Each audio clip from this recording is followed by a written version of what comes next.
America, Israel और Iran में जंग के बीच बीते 4 मार्च को अमेरिकी हमलों में डूबा था ईरानी युद्धपोत। श्रीलंका नौसेना ने रेस्क्यू का जारी किया वीडियो।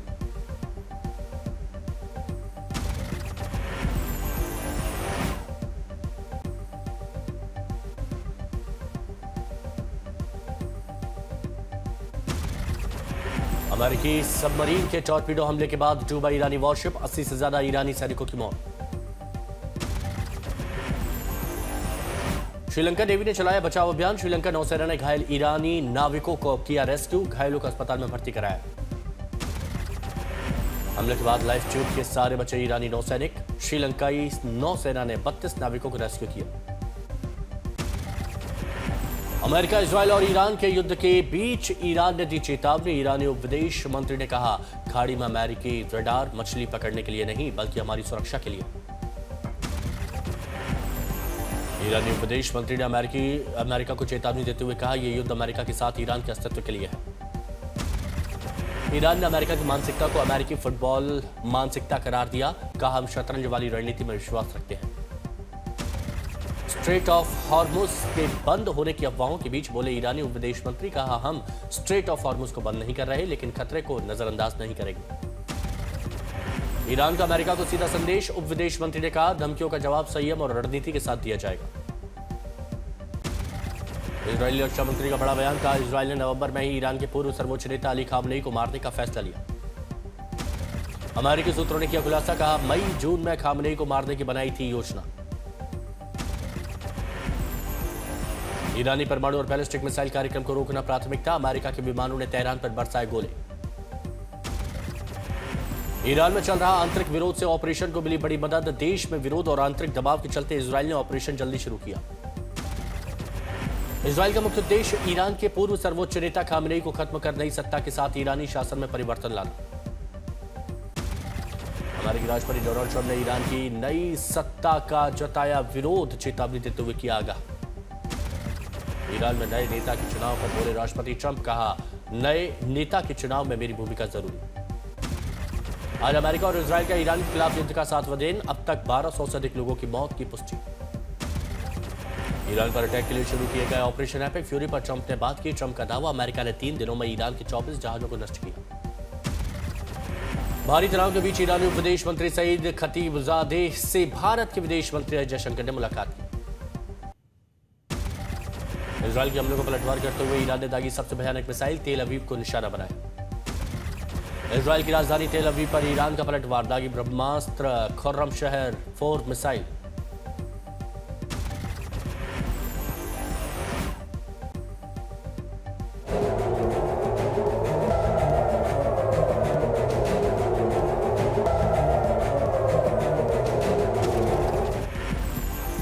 ईरान के मिसाइल हमले ने इजरायली राजधानी में मचाई तबाही, चारों तरफ भयानक कोहराम। तेल अवीव पर हमले को लेकर इस्लामिक सैन्य संगठन IRGC का दावा, मिसाइलों ने इजरायल की 7 स्तर की सुरक्षा को चीर दिया। ईरान की IRGC ने ऑपरेशन ट्रू प्रॉमिस 4 की शुरुआत की। ईरान की 19वीं लहर में तेल अवीव पर हमला। मिसाइल हमले के बाद तेल अवीव में दिखा तबाही का मंजर, आग की लपेट में कई इमारतें क्षतिग्रस्त।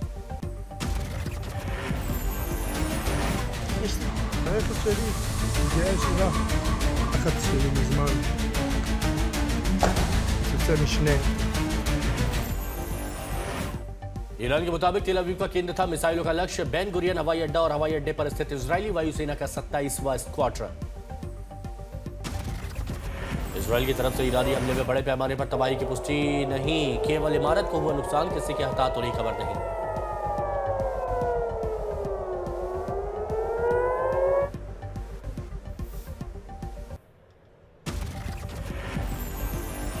अमेरिका, इजरायल और ईरान के युद्ध से तबाही जारी है। तेहरान के आजादी स्टेडियम पर हमला, इजरायल का वीडियो सामने आया।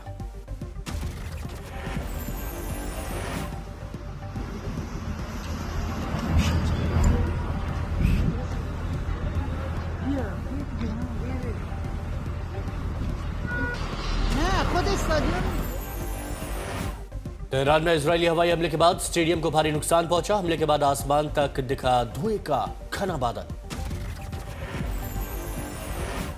स्टेडियम पर इजरायली हमले से आसपास दहशत का माहौल। स्टेडियम के बाहर जा रही थी गाड़ियों की आवाजाही। हवाई हमले के बाद आसपास घना अंधेरा छा गया। धमाके के बाद धुएं ने पूरे आसमान को ढक दिया। बेरूत के दक्षिणी उपनगरों में हिजबुल्लाह ठिकानों पर इजरायल का भीषण हमला। रात में धमाकों से चमकी रोशनी। बेरूत में इजरायली हमले के बाद घर छोड़कर भागने को मजबूर हुए लोग। दक्षिणी बेरूत करीब करीब पूरी तरह से खाली। इजरायल की सीमा में रह रहे इजरायलियों को हिजबुल्लाह सख्त चेतावनी। पास के 5 किलोमीटर के दायरे में आने वाले कस्बे खाली करने की धमकी।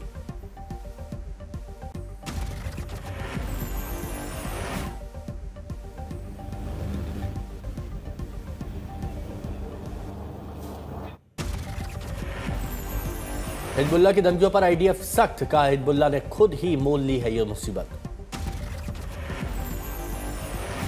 इजरायली सेना ने हिजबुल्लाह की धमकियों पर सख्त कहा, धमकियों का सख्त से सख्त जवाब मिलेगा। खाड़ी देशों में ईरानी हमले को दूसरे देशों ने गैर जिम्मेदाराना करार दिया। कहा ऐसा देशों को निशाना बनाया गया जिनका इन मामलों से कोई लेना देना नहीं। ईरानी अधिकारी ने अमेरिका को दी सख्त चेतावनी। जमीनी आक्रमण की कोशिश करने पर गंभीर होंगे परिणाम। मिडिल ईस्ट में ईरानी ड्रोन से बचाव पर बोले यूक्रेनी राष्ट्रपति ज़ेलेंस्की। कहा ईरान के घातक हमलों से बचाव के लिए अमेरिका से मांगी गई मदद। जंग के बीच ईरानी विदेश मंत्री सैयद अब्बास अराक्ची का बड़ा बयान। कहा इस युद्ध के लिए लंबे वक्त से तैयार था ईरान। ईरानी विदेश मंत्री ने विरोधियों को चेतावनी दी है। कहा सेना पूरी तरह तैयार है। किसी ने चुनौती दी तो उसे करना पड़ेगा मुश्किलों का सामना। इजराइल और ईरान के बीच युद्ध विराम का कोई विकल्प नहीं। अमेरिका से ईरानी विदेश मंत्री की बातचीत पर नहीं बनी सहमति। ईरानी विदेश मंत्री ने कहा अमेरिकी प्रशासन से हमारी 2 बार बात हुई। बातचीत के बीच में ही हम पर हुआ हमला। अमेरिका, बहरीन समेत कई दूसरे देशों ने ईरान के मिसाइल और ड्रोन हमले की कड़ी निंदा की। साझा बयान जारी किया गया। मिडिल ईस्ट युद्ध के बीच अमेरिका से भारतीय तेल को राहत। समुद्र में फंसे तेल को बेचने के लिए 30 दिन की राहत। भारत के साथ रूस को भी अमेरिका से 30 दिन की तेल बिक्री छूट। रूस को तेल खरीद में अस्थायी छूट। राष्ट्रपति ट्रंप ने ईरान की पुरानी नीतियों का जोरदार विरोध किया। नई सत्ता को दी सख्त चेतावनी। राष्ट्रपति ट्रंप का ईरान के नए नेता को सीधा संदेश। अगर पुरानी नीतियों में बदलाव नहीं हुआ तो अमेरिका और ईरान में फिर से टकराव होगा। ट्रंप ने कहा कि अमेरिका ऐसा नेता चाहता है जो ईरान में शांति लाए और स्थिरता लाए। भारत ने पहली बार ईरानी supreme leader Ayatollah Ali Khamenei की मौत पर शोक जताया। विदेश सचिव विक्रम मिस्री ने कंडोलेंस बुक पर हस्ताक्षर कर श्रद्धांजलि दी। अमेरिकी विदेश मंत्री मार्को रूबियो ने कुवैत के विदेश मंत्री शेख ज़राहर ज़बीर अल अहमद सबाह से फोन पर बातचीत की। अमेरिकी United states department of state के अनुसार दोनों नेताओं ने ईरान का मुकाबला करने के लिए संयुक्त प्रयासों पर चर्चा की है। मार्को रूबियो ने बातचीत के दौरान कुवैती सेना को 2 सदस्यों की मौत पर संवेदना भी व्यक्त की और क्षेत्रीय सुरक्षा स्थिति पर विचार विमर्श किया। मिडिल ईस्ट में जारी युद्ध को लेकर यूएन की विदेश नीति प्रमुख काजा कैलास का ईरान पर गंभीर आरोप। कहा ईरान अधिक से अधिक देशों को जंग में घसीटने की कोशिश कर रहा है। उन्होंने आरोप लगाया कि तेहरान अन्य देशों पर अंधाधुंध हमले कर क्षेत्र में अराजकता फैलाने की कोशिश कर रहा है। अमेरिकी राष्ट्रपति ट्रंप ने क्रिस्टी नोएम को United state of homeland security के प्रमुख पद से हटाने की घोषणा की। ईरान ने अरब देशों में मौजूद अमेरिकी के सैन्य ठिकानों को निशाना बनाया। इसके साथ ही इजराइल पर भी भीषण बमबारी।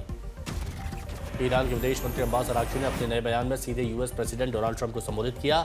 लिखा mister president, plan A fail हो गया।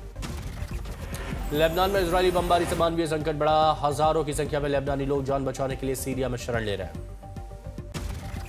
तेल आपूर्ति में कमी की आशंका पर भारत सरकार ने जवाब दिया। कहा कि फिलहाल भरपूर स्टॉक एलपीजी एलएनजी की कमी नहीं है। मिडिल ईस्ट में तनाव के बीच भारत के दोस्त रूस ने दिया भरोसा। कहा तेल सप्लाई को हमेशा तैयार। यूनाइटेड नेशंस में इजराइल के एम्बेसडर ने कहा कि डिप्लोमेसी की ओर बढ़ने से पहले इजराइल और अमेरिका को ईरान की ओर क्षमताओं को खत्म करना होगा। मीडिया से बात करते हुए दिए गए एक बयान में ड्रैनर ने कहा कि कुछ दिनों में ईरान के लिए हॉर्मुज स्ट्रेट से गुजरने वाले जहाजों को रोकना बहुत मुश्किल हो जाएगा। यूएस डिपार्टमेंट ऑफ स्टेट का कहना है कि 28 फरवरी को अमेरिका और इजराइल के ईरान पर हमले शुरू करने के बाद से लगभग 20,000 अमेरिकी घर लौट आए।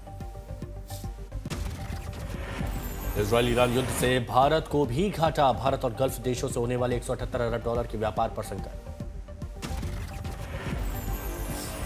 भारत की तेल और गैस सप्लाई पर भी खतरा, आयात निर्यात के रास्तों में युद्ध का असर। पश्चिमी एशिया में जारी युद्ध में भारत की जीडीपी 0.6% तक गिरने का खतरा है। तेल की कीमतों में 10% उछाल।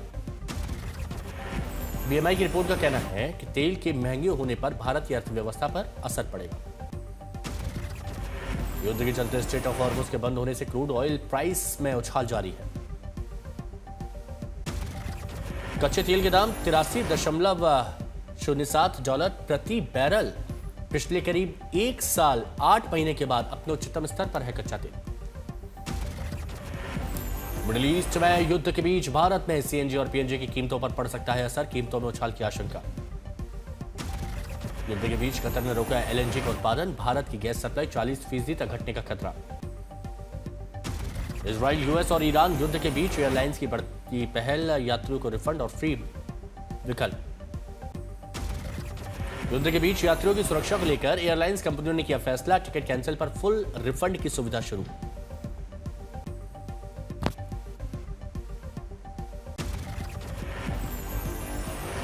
ईरान इजराइल जंग से जेट फ्यूल मार्च में 6% महंगा हुआ, रुपए में आई गिरावट से भारतीय एयरलाइंस के मुनाफे पर असर, एयर इंडिया की 40% इंटरनेशनल उड़ानें प्रभावित।